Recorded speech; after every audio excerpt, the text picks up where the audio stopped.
Sa pag-amin ni Jomar at Carla, Kalingap Rab nagulat sa kanyang nalaman sa dalawa.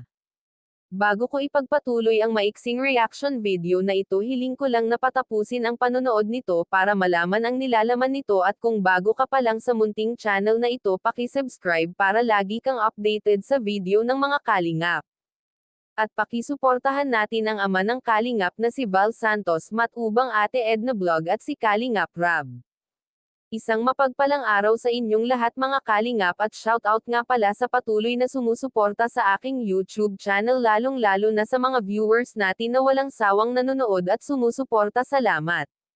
Dahil sa mga tanong ni Kalingap Rab kay Jomar at Carla, Jomar napaamin sa mga katanungan ni Kalingap Rab.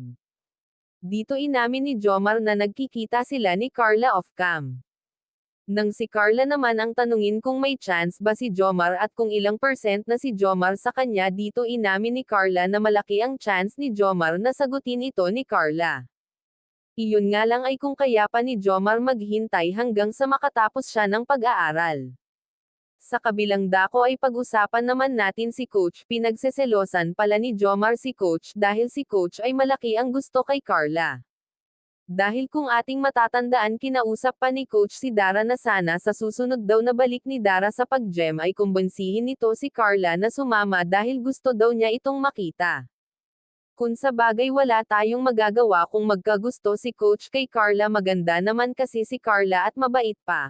Kaya marami talaga ang magkakagusto dito. Sa pag-amin ni Jomar na nagkikita sila ni Carla na walang vlog ay nagulat dun si Kalingap Rab dahil hindi niya alam na nagkikita pala sila ni Carla. Hanggang dito na lang ang update ko mga Kalingap, maraming salamat at God bless sa inyong lahat.